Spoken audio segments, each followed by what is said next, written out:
Good morning बच्चों। आज हम लोग क्लास 9 के साइंस फिजिक्स का दूसरा चैप्टर पढ़ने जा रहे हैं। इसमें हम लोग आज पढ़ेंगे सदिशों का ज्यामितीय निरूपण, औसत चाल, एक समान चाल और असमान चाल, इसके बारे में आज हम लोग जानकारी प्राप्त करेंगे। तो पहले हम लोग सदिशों के निरूपण के बारे में जानेंगे कि सदिशों का निरूपण कैसे किया जाता है। सदिश कहते किसे हैं? जिसमें दिशा और परिमाण दोनों होता है, उन्हें हम सदिश राशि कहते हैं। जैसे विस्थापन, वेग, त्वरण, ये सब सदिश राशियाँ हैं। इसमें दिशा भी होती है। तो आइए हम लोग देखेंगे कि सदिशों का निरूपण कैसे किया जाता है। तो इसको कैसे किया जाता है? किसी सदिश को एक दिष्ट रेखा खंड के द्वारा इसको निरूपित किया जाता है। किसी सदिश को किसी सदिश राशि को एक दिष्ट रेखाखंड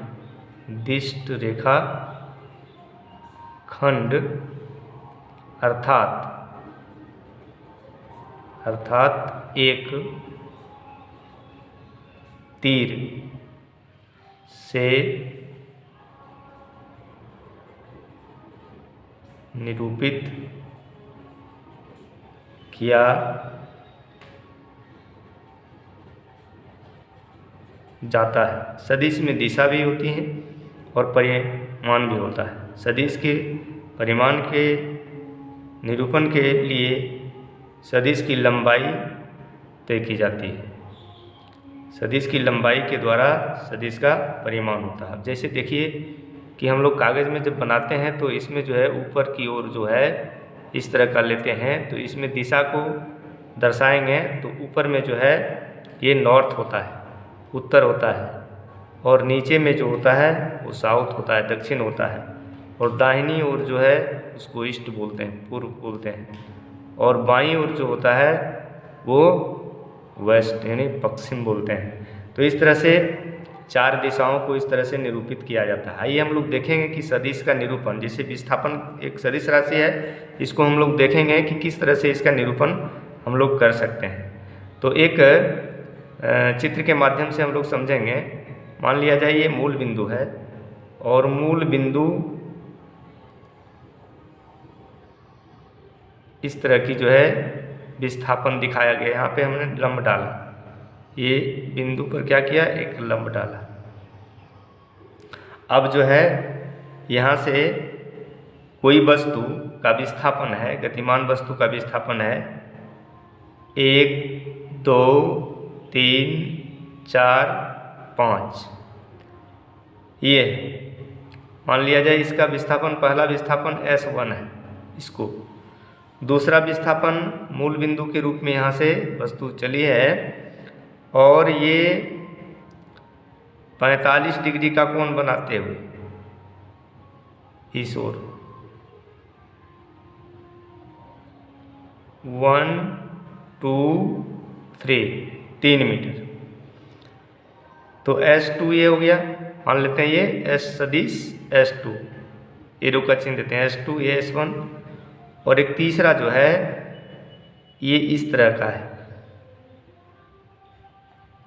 1 2 3 4, यानी इसको मानते हैं S3 सदिश S3 यानी विस्थापन S3। ये तीन जो है यहाँ पे 60 डिग्री का कोण बनाते हुए ये 45 डिग्री का कोण के साथ। तो हम लोग देख रहे हैं कि इसमें सदिश जो है इसमें दिशा और परिमाण दोनों होता है, विस्थापन में दिशा और परिमाण दोनों होता है। तो हम कैसे इसको निकालेंगे? तो इसको हम इस तरह से कर सकते हैं। यहाँ तीन विस्थापन है, S1 S2 और S3। कितना विस्थापन है? तीन विस्थापन यहाँ पे है S1 S2 एवं S3। ये तीन विस्थापन को इस चित्र के माध्यम से दिखाया गया है। तो जिस राशि को व्यक्त करने के लिए दिशा और परिमाण दोनों की आवश्यकता होती है उसे क्या बोलते हैं? सदिश राशि बोलते हैं। तो ये विस्थापन क्या हो गया? ये सदिश राशि है। तो इसको हम लोग S1 को देखेंगे कि क्या होगा इसका, कैसे इसको हम निरूपित करेंगे। तो S1 को हम इस तरह से लिख सकते हैं, S1 किधर जा रहा है? ये दिशा को पूर्व की ओर है। कितना? मूल बिंदु से 1 2 3 4 5 मीटर। कितना मीटर?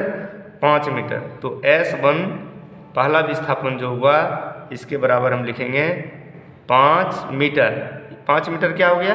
परिमाण। और दिशा बताना है, दिशा किधर है, किधर इसका विस्थापन हुआ है?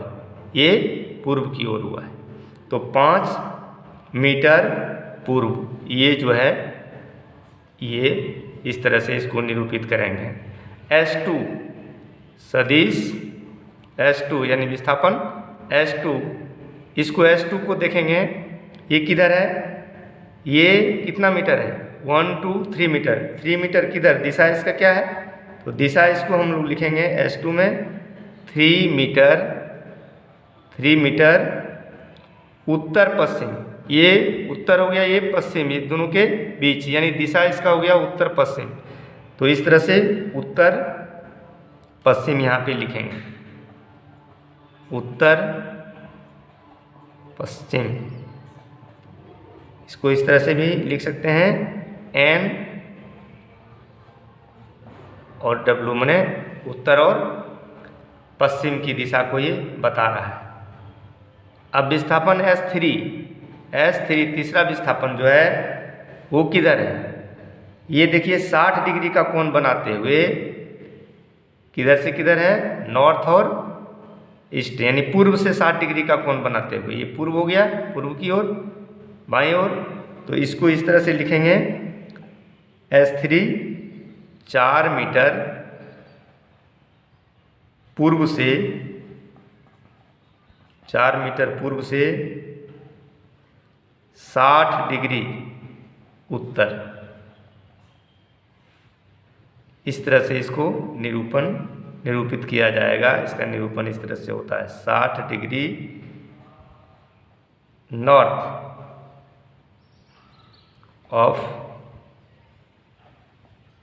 ईस्ट। तो इस तरह से सदिशों का निरूपण किया जाता है। तो तीनों का निरूपण हो गया। अब हम लोग देखेंगे चाल के बारे में। किसके बारे में? चाल, औसत चाल, औसत चाल के बारे में जानेंगे। तो औसत चाल किसे कहते हैं, इसको समझना है। औसत चाल, औसत चाल, एवरेज स्पीड। औसत चाल जो है क्या है, इसको हम लोग समझेंगे। किसी वस्तु द्वारा किसी समय अंतराल में, किसी वस्तु द्वारा किसी समय अंतराल में, कौन वस्तु? गतिमान वस्तु होगी वो। किसी वस्तु द्वारा किसी समय अंतराल में तय की गई दूरी, तय की गई दूरी और उस समय अंतराल के अनुपात, उस समय अंतराल के अनुपात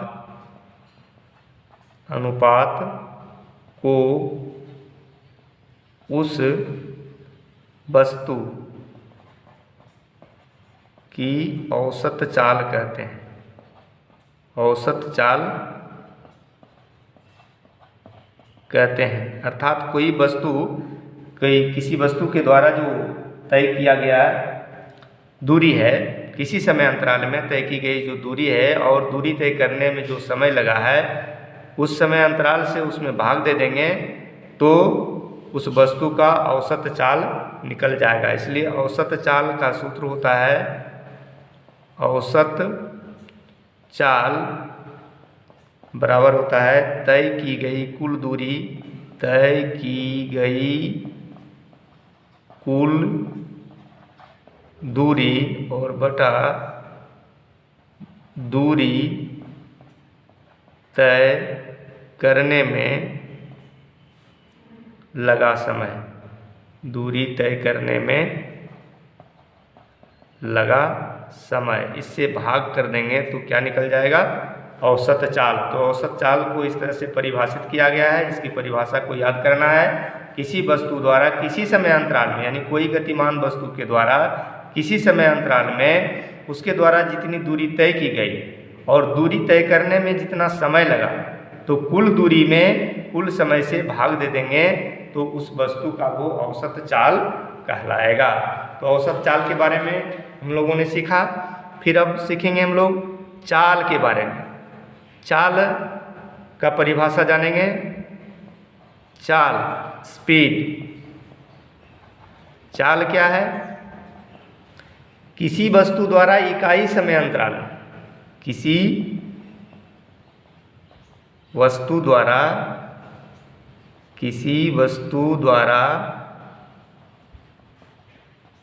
इकाई समय अंतराल में तय की गई दूरी को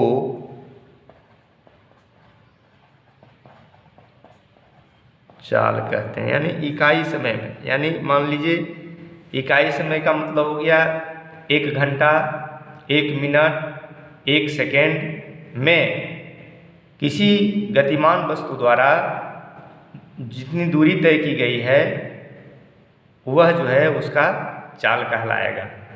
इसलिए चाल को इस तरह से परिभाषित किया गया है, किसी वस्तु द्वारा इकाई समय अंतराल में तय की गई दूरी को क्या कहते हैं? चाल कहते हैं।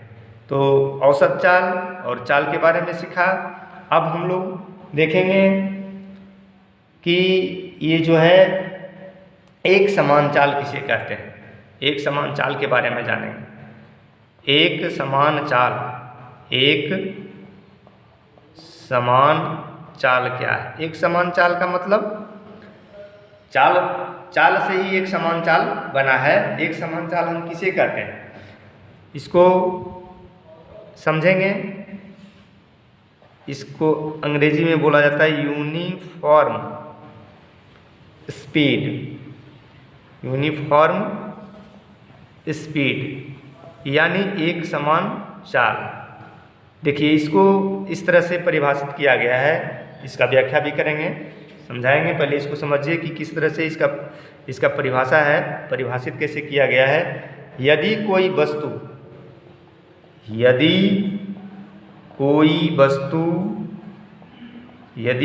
वस्तु बराबर समय अंतराल में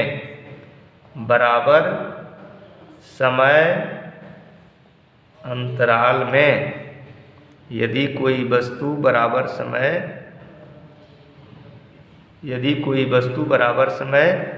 अंतराल में बराबर दूरी तय करे, बराबर समय अंतराल में बराबर दूरी तय करे, चाहे कोमा देना है, यहाँ रुक जाना है, चाहे समय अंतराल कितना ही छोटा क्यों न हो। फिर यहाँ कोमा देना है, चाहे समय अंतराल कितना ही छोटा क्यों न हो, तो उस वस्तु की चाल को एक समान चाल कहते हैं। तो उस वस्तु की चाल को एक समान चाल कहते हैं। एक समान चाल का ये परिभाषा हो गया, यदि कोई वस्तु बराबर समय अंतराल में बराबर दूरी तय करे, चाहे समय अंतराल कितना ही छोटा क्यों ना हो, तो उस वस्तु की चाल को एक समान चाल कहते हैं।